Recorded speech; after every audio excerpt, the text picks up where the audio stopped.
ভগবান গিয়ে শুয়ে পড়েছে মায়ের কোলে। আরে গোপাল শুয়ে বললি কেন? যে মা আমার মাথায় যন্ত্রণা। আচ্ছা, এই যে শিরোব্যাধিটা হইল কিসের জন্য? ওই যে কুটিলা জটিলা কলঙ্কিনী বলেছে। ভগবানের ইচ্ছা রাধে তোমাকে কলঙ্কিনী বলো, আমি তোমাকে সতী প্রমাণ করাবো। এইটাই হচ্ছে মেন উদ্দেশ্য। কি গো? তাহলে গোবিন্দের যখন ওই বৈদ্য এসে বললো যে সতী সাতটা পতিব্রত নারী যে সেই জল এনে তোমার গোপালের মাথায় ঢালবে, কেউ পারেনি আনতে। কুটিলা জটিলা কাছে গিয়েছিল। আর কুটিলা কাছে যখন আমার মা যশোদা বলল, ও কুটিলা, তোদের মতো না সতী নারী কেউ নাই, এই সহস্র ছিদ্র কুম্ভে যমুনা থেকে জল এনে তুই যেন আমার গোপালের মাথায় ঢেলে দিবি, যেন মাটিতে পড়লে হবে না। বৈদ্য বলি তো সতী নারী ছাড়া পারবে না। তা তোরাই তো দুজনে সতী, আর কে সতী আছে? সতীর কথা শুনে এরা তখন আপনি উঠেছে, দেখ দেখ কলসি আমি নিয়ে আসি। ওই ছিদ্র কলসি নিয়ে কুটিলা যখন যমুনায় জল ডুবাইছে, যখন উঠে আসছে সব জল ওই জলেই বয়ে গেল। লজ্জা পেল। জটিলা যখন গেল তারও জল পড়ে গেল। শেষকালে বৈদ্যটাকে ভগবানই তো বৈদ্য গো। আমাদের রোগ হইলে ভগবান সারায়, আর ভগবানের রোগ হইলে কে সারাবে? হরি বল হরি বল। ওই ভগবান এক অংশে মায়ের কোলে পড়ে আছে, আর এক অংশে বৈদ্য রূপ ধারণ করে ভগবানের রোগ চিকিৎসা করছে। হরি বল হরি বল। বুঝলেন? তখন বৈদ্য বলল, শোনো মা, এই দেখো ঘর কেটে দেখি আর কোন সতী নারী আছে কিনা। ঘর কেটে দেখলো, শেষ পর্যন্ত দেখলো রাধা হিসাবে হলো রাধা। তা বললো, মা রাধাই হলো সতী নারী। আর রাধা মনে মনে ভাবছে, এইবার আমার মান গেল রে, আমি যে কৃষ্ণ কলঙ্কিনী, এটা সত্যকারী কথা। তাহলে এবার বোধ আমার মান যায়। কিন্তু আমি যদি বলি যাব না, তাহলে এখনই আমাকে কলঙ্কিনী বলে ডাকবে। যাই হোক বাবা, এই বলে রাধা রানী, বাবা এই বলে রাধা রানী যখন যমুনাতে গেলাম, রাধা রানীর কাকে কলসি জলেতে নামিল। রাধা ভাবছে আর আমার মান থাকে না, এক হাঁটু জলে রাধা আমার যেই নেমে যায়, রাধার মান রাখতে গোবিন্দ সেও তো গিয়েছে, ভয় সেও গিয়েছে ওই জলে। জলে গিয়েছে, জলের ভিতরে গোবিন্দ দেখা দিচ্ছে রাধাকে। রাধা কেঁদে কেঁদে বলছে, হে গোবিন্দ তুমি এসো তো ঠাকুর, আজ সহস্র ছিদ্র কুম্ভের বাড়ি আমি তো নিয়ে যেতে পারবো না ঠাকুর গো। ভগবান দেখা দিয়ে রাধাকে বলছে, রাধে চিন্তা করো না ডুবাও। আর রাধে বলছে, ঠাকুর তুমি ছাড়া ওই আমার গতি নাই, গতি নাই, গতি নাই, আমার গতি নাই, গতি নাই, আমার গতি নাই গো, গতি নাই, আমার গতি নাই, যোগনি কৃপা করো, গতি নাই,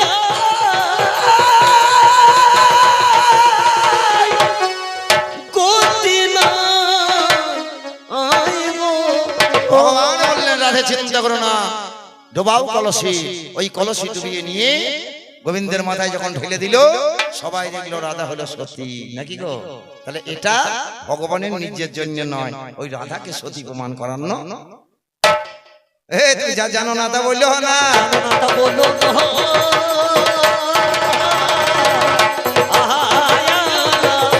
ওরে পুরুষের সেবা বড়ই ধরে, জানো না তা বলো। ওরে তারও একটা প্রমাণের কথা, সঙ্গের গুণ দেখ, এইটা আমার শেষ কথা। স্বামীর সঙ্গটা বলো। হ্যাঁ, একটা কথা কি জানেন, এরা সাবিত্রীকে বাঁচিয়ে, সত্যবানকে বাঁচিয়েছে, বেহুলাকে বাঁচিয়েছে। এরা স্বামীর জন্য সীমন্ত সিন্ধুর করে কত মঙ্গল কামনা করে, কত স্বামীর জন্য ভালোবাসা। দেখুন, একজন আর স্বামী মরিয়েছে, বুঝলেন, সে স্বামীর জন্য খুব কান্নাকাটি করছে, খুব কান্নাকাটি। ও গো অমকের বাবা গো, ও গো অমকের বাবা, তুমি চলে গেলি, আমি আর কার কাছে থাকবো? অমকের বাবা গো, বুক ফাটিয়ে কাঁদছে। পাড়াপড়শি মেয়েরা এসে বলছে, কাঁদিস না, কাঁদিস না, কার স্বামী তো চিরদিন বেঁচে থাকে না। তাই তখন মেয়ে ছিল, যা যত কথাই বলুক, যতই কাঁদুক, সুদ ছাড়বে না, যত কথা বলবে সুদ দিয়ে দিয়ে বলবে।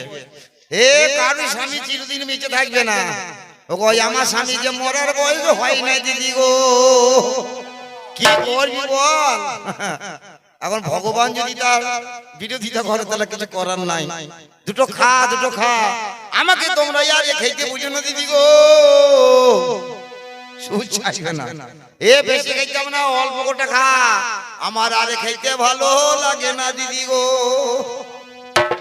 যদি না খাই তাহলে একটু শরবত খা, শরবত খা। এ তো কেঁদে কেঁদে গলা ফাটিয়ে ফেলেছে, গলা বসে গিয়েছে। একটু শরবত খা। তবে তবে একটু খানা শরবত দাও দিদি গো। দাও। এরা শরবতটা খাইয়েছে, এর গলাটাও ভিজে উঠেছে। খাই দাই পাশাপাশি বাড়ি গিয়েছে, পাশাপাশি বাড়ি। এরা বাড়ি চলে গেছে। কিছুক্ষণ পর আবার তো বেশ ঠিক আবার দম পেয়ে গিয়েছে, গলা ভিজে গিয়েছে। আবার মনে পড়ে গিয়েছে, বাবা কার কাছে রেখে গেলি গো? এরা তখন বলা বলি করছে, আর কাঁদতে দিই না, চ ও মরে যাবে, ও মরে যাবে, ও মরবে, ও ছেলে দুটো মরবে। সে তো মরেছে, আর এও মরবে, আর ছেলে দুটো মরবে। এরা আবার চুপ করে দিছে, কাঁদি না, শোন সে মরেছে, এবার তুই মর, তোর ছেলে মেয়ে দুটো মরবে। ওইসব আর কান্নাকাটি। আমার আর ভালো লাগে না দিদি গো, কি করবি বল, ভালো লাগাইতে হবে। আমার মন, এ শোন দুটো ভাত খা, শরবতকেই হবে না, দুটো ভাত খা। আমাকে তোমরা আরে ভাত খাইতে বলছো না দিদি গো। এ বেশি খাইতে হবে না, অল্প করে খা। আবার খানিক কিনতে কিনতে গলাটা আবার বসিয়ে হয়ে গেছে, গলা ফেটে গিয়েছে তো।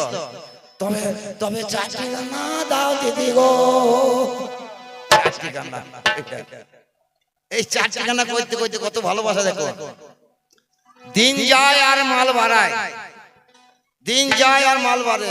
এমনি ছিল এরকম হয়েছে, এমনি হয়েছে, এমনি হয়েছে। যখন 21 দিন হয়েছে এইরকম বললেন, ওরে 5 পুয়া চালের ভাত নুন দিয়া মারে মনো।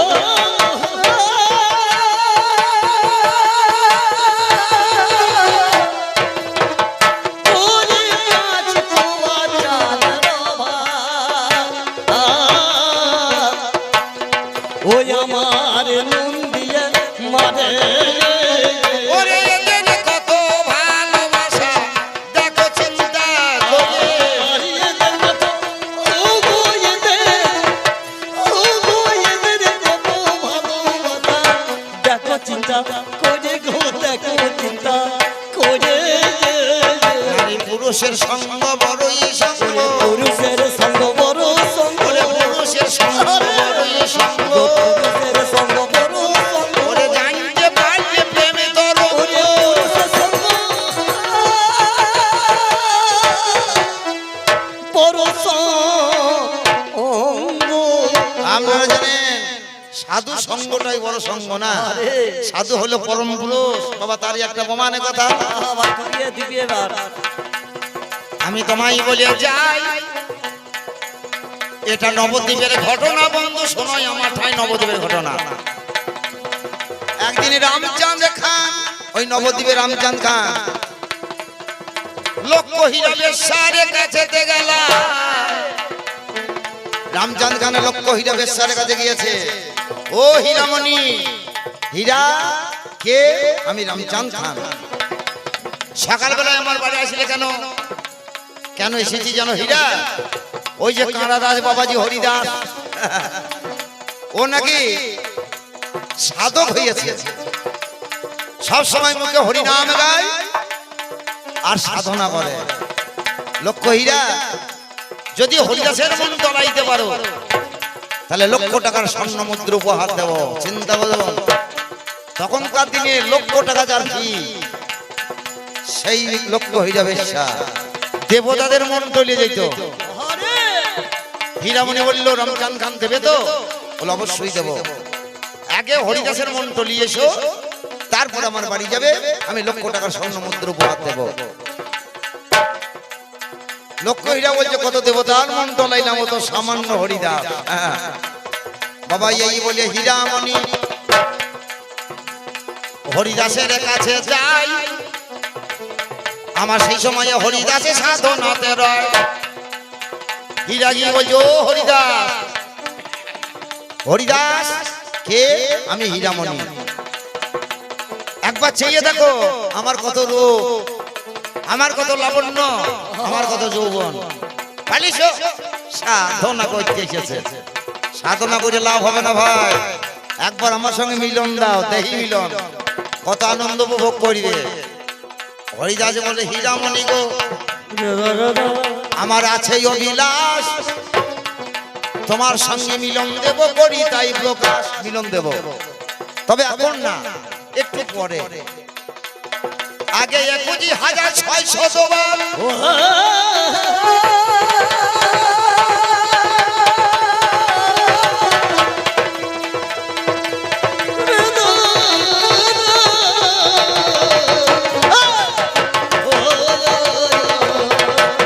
বাবা 21,600 বার আগে নাম জপে নেবে, ওরে তারপরে তোমার সঙ্গে মিলন দেওয়া হবে। হীরামণি মনে মনে ভাবছে এটুকু নাম কতক্ষণে, এই নামটাকে যখন আমি পরিপূর্ণভাবে জপ করতে পারবো, আমি হরিদাসকে কাছে পাবো। আর হরিদাসের মন টলাইতে পারবে, রামচাঁদ খানের কাছে যাব। ও রামচাঁদ খান দাও, আর অভাব থাকবে না। বাবা এই বলে হীরামণি আমার নামে বসে যায়, ওরে আস্তে আস্তে নামে যখন পরিপূর্ণ হয়। হরিদাস জানে যেখানে নাম সেখানে কোনোদিন কাম থাকতে পারে না, যেখানে নাম সেখানে কাম থাকে না। তাই ছলনা করে হরিদাস লক্ষ হীরাকে জিজ্ঞাসা করছে, হীরামণি তোমার নাম পরিপূর্ণভাবে জপ হলো? হীরা বলল, হ্যাঁ গো হরিদাস আমার নাম পরিপূর্ণভাবে জপ হয়ে গেছে। হীরাদা আমার হরিদাস হীরামণিকে বলল, তাহলে বিলম্ব করছো কেন? চলে এসো, আমার সঙ্গে মিলন নেবে না? হীরামণি বলে, হরিদাস গো তুমি ওই কথা বলো না, নামে জপতে জপতেই আমার এ দিকে যায় কামনা। ওই নামে জপতে গিয়ে আমার কামনা দূরে যায়।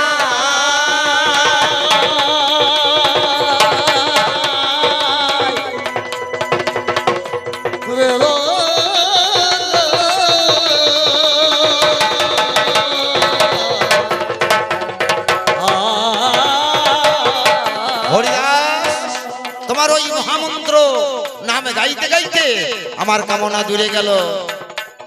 বগয় আমার মতন পাপিনী চরাচরে নাই, ওরে আমার মতন মহাপাপিনী ওগো নাই চরাচরে। আজ কেমন করে উদ্ধার পাবো বলো তো আমারে? হরিদাস বলে, হীরামণি গো একটাই আছে যে উপায়, ওরে পাপে হতে খণ্ডন হবে বলি এ সময়।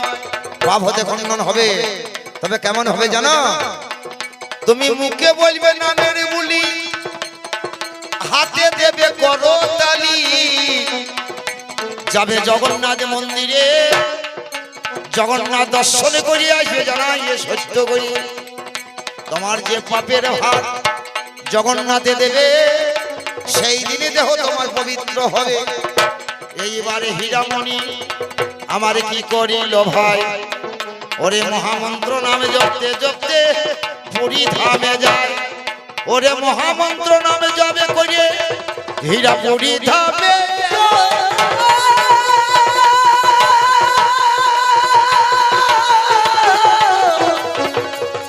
আমার পুরী ধামে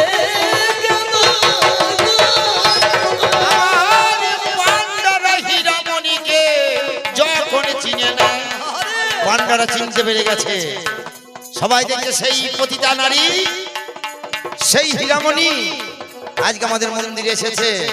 এই মন্দিরে প্রবেশ করতে দেব না। সবাই হীরামণিকে তাড়িয়ে দিল, যা একটা পাপী নারী, একটা পতিতা নারী এই মন্দিরে প্রবেশ হবে না। হীরা মনে মনে ভাবছে, জগন্নাথের কাছে কেঁদে কেঁদে বলছে, হে জগন্নাথ একদিন আমি পতিতা নারী ছিলাম, একদিন আমি মহাবেশ্যা নারী ছিলাম, আজকে সেই মনোভাব তোমার নাই ঠাকুর। আমি বড় আশা নিয়ে এসেছি, এই মহামন্ত্র হরিনাম পদনে এনেছি ঠাকুর। আমি কি তোমার দর্শন পাবো না? আমি কি তোমার পদর্শন পাবো না? যখন পান্ডারা দাঁড়িয়ে দিল, এবার মন্দিরে ছিলে হীরা আমার বাহিরেতে গেল। ওরে ওই জগন্নাথ কার ঘরে জানি ছিল? বাবা যার নাম ইন্দ্রদম্ন রাজা, জগন্নাথ তার ঘরে রায়। ওরে নিশি যোগে রাজাকে সামনেতে জানায়, রাজা দেখছে জগন্নাথের বুকটা ফেটে রক্ত বাইরে হয়। ইন্দ্রদুম্ন বলে জগন্নাথে বলো দয়াময়, আজ কেন বুকের রক্ত বাইরে হয়ে যায়? বলো বলো জগন্নাথ বলো দয়াময়। নিশিযোগে সামনেতে জগন্নাথ জানালো, এক ভক্ত এই মন্দিরে যে এসেছিল, নাম যার হীরামণি, তোমার কাছে গায়, পান্ডারা তাকে তারাইয়ে দেয়। ভক্তের চোখের জলে বুক ফেটে গেল। এই রাতের বেলায় সমন রাজা যেই দেখিল জগন্নাথের কাছে, রাজা ধীরে ধীরে কয়, কেমন করে বন্ধ হবে বলো তো আমায়? জগন্নাথ সেই সময়ে বলিতে লাগিল, একমাত্র যদি ভক্ত আসতে পারে ভালো, বুকের মাঝে যদি আমার হাত বুলাইয়ে দেয় রক্ত বন্ধ হবে, এছাড়া নয়। এই বলে হীরামণি এই বলে আস্তে আস্তে সকালবেলা হলো। ও বাবা রে, রাজাই আমার মন্দিরেতে গেল, মন্দিরে গিয়ে দেখে ঠিকই কথা রে ভাই। তাড়াতাড়ি রাজাই আমার পান্ডাদের কয়, এক ভক্ত এসেছিল নাম হীরামণি, কেন তারাইয়ে দিলে একবার বলো, একবার শুনি। আনতে হবে এই মন্দিরে, করছে আলোচনা, তা নইলে তোমাদেরকে আমি তো ছাড়ব না। কথা শুনে পান্ডারা ছুটতে ছুটতে যায়, যেখানেতে হীরামণি দাঁড়াইয়ে রয়। সবাই মিলে এনে আমার হীরাকে হাজির করলো। মন্দিরের মাঝে যখন দাঁড় করাইয়ে দিল, জগন্নাথের কাছে হীরা কেঁদে কেঁদে কয়, হে জগন্নাথ বংশীধারী ও গো দয়াময়, আজ আমার রূপী আছে কালকে থাকবে না, আজ আমার যৌবনী আছে কালকে তো পাবো না, আজই আমার কালো কেশ কালে সাদা হবে, অহংকার করায় আমার অন্যায় হবে। এই বলে হীরামণি কি করেছে ভাই, ওইখানে একটাই আমার অস্ত্র হাতে নাই, সান্নিত অস্ত্র হীরা যেই মাত্র নিল, নিজের কেশটাকে ধরে মুন্ডন করিল, একটাই আমার চামর বানাইয়ে দেয়। জগন্নাথের কাছে আমার আরতি জানায়। আরতি যখনই আমার জানানো হলো, হীরাই আমার গোবিন্দের পায়ে অমনি রেখে দিল। আজ পর্যন্ত যত ভক্ত আছেন মহাশয়, হীরামণির কেশের চামর সেখানেতে রয়। যাই হোক, হীরাই আমার মন্দিরও ছাড়িল। এইবার হীরাই আমার মনেতে চিন্তিল, ভগবানের 108টা নামই আছে ভাই, কার কাছে গেলে নাম আমি শুনতে পাই। এই বলে হীরামণি কোনখানে গেল, এক ব্রাহ্মণের কাছে উপনীত হলো। ব্রাহ্মণের কাছে হীরা কেঁদে কেঁদে কয়, ও কয় আমার ঠাকুর মশাই, বলি তোমায় ভগবানের 108টা নামই আছে জানি, ওই নামটা দয়া করে শোনাও একবার তুমি। হীরার কথা শুনে ব্রাহ্মণ নাম শোনাইতেছিল, একে একে নাম যখন বাইর হয়ে গেল, 108টা নামে আমার করাইছে শ্রবণ।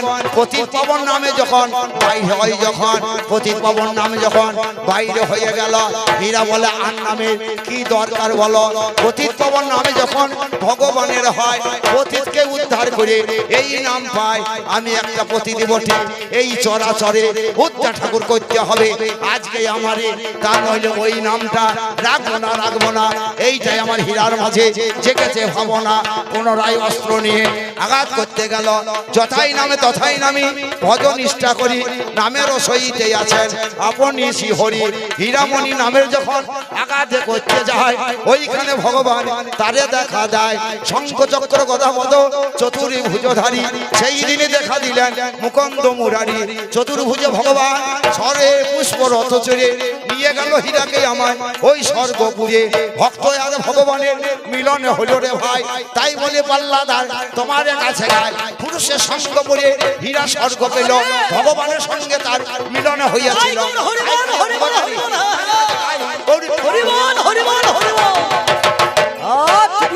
বাবা এইখানেতে পাল্লা রাখি গো,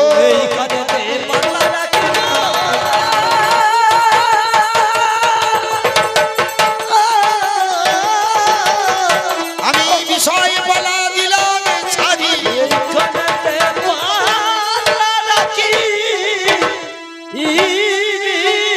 যা কেমন আমি জানাবো।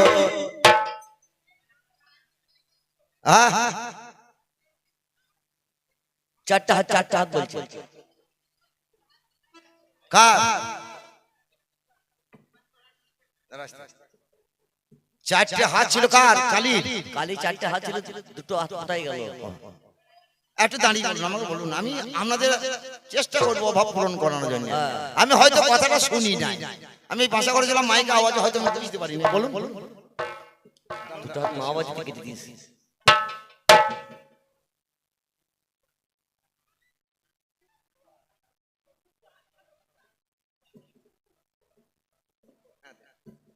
হ্যালো, এই নারী হয়ে না না পুরুষ গো। পুরুষকে ছোট করেছে, তার জন্য ওইটা যেন পুরুষে যেন ইয়ে করে, সেইটা যেন একবার দাদার নামে কৃষ্ণ প্রেমানন্দে হরি হরি বলো নে মহাশয়। 40 টাকা পুরস্কার দিয়েছে। যাক গোবিন্দ যেন ওনার মঙ্গল করে এইটুকু। হয়েছে দাদা হয়েছে। যেখানে বেরিয়েছে সেইখানে খাবল মেরেছে বইটা। আর খুঁজে পায় না। এবং ভগবান কৃষ্ণের 4টে হাত ছিল। কংসের কারাগারে 4 হাতে এসেছে, ভগবান তার 2টো হাত কোথা গেল? এদা শোন, ভগবান 4 হাতে ছিল। এই দেখুন, ভগবান একদিন কথা দিয়েছিল বিরজাকে, নাকি গো? গোলক বৃন্দাবনের কথা, মধু বৃন্দাবনের কথা নয়। আগে কথা হইয়াছে গোলক বৃন্দাবন। যখন বিরজা কুঞ্জে গোবিন্দ গিয়েছিলেন, তা রাধা কুঞ্জে না গিয়ে বিরজা কুঞ্জে গেলেন। রাধা যখন বুঝতে পারলেন গোবিন্দ বিরজার কুঞ্জে এসেছে, নিয়ে এলো। যাই হোক, আমরা জানেন ঘটনাটা। এবার যখন টাইনতে টাইনতে নিয়ে আসছে, বিরজা বলছে, ঠাকুর আমার কি আশা পূরণ হবে না? আমার তো আশা পূরণ হলো না। তা ভগবান বললো, যেদিন আমি মধুর বৃন্দাবনে যাবো লীলা করতে, সেই দিন আশা পূরণ করব। তুমি একাংশ হবে দ্রব্যময় যমুনা হয়ে জন্ম নেবে, আর একাংশ হবে চন্দ্রাবলী। ওই বিরজা যমুনা হয়ে জন্ম নিল, আপনারা জানেন। ওই যে কথা দেওয়া আছে, গোবিন্দ যখন কংস কারাগার থেকে আসছে, আচ্ছা বসুদেবের মাথা থেকে পুড়িয়ে হারিয়ে গিয়েছিল? হারাইনি। কথা দেওয়া আছে, অন্তর্যামী ভগবান সব জানে। পড়ে গেলে ওই যমুনার সঙ্গে সেদিন খেলা করেছিলেন না। যখন চলে আসছে, তখন যমুনাকে 2টো হাত দিয়ে গেল। বলে দেখো, একটা ঐশ্বর্য আর একটা মাধুর্য।